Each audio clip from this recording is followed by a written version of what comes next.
दुईटै बाटो लाग्यो तल दुईटा रहेछ दुईटा एउटा तल एउटा माथि दुईटै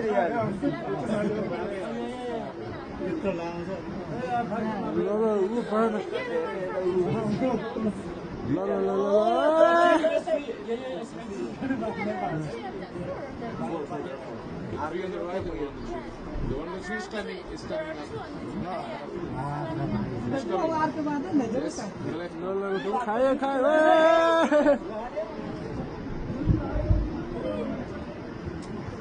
समाधान भेट्छ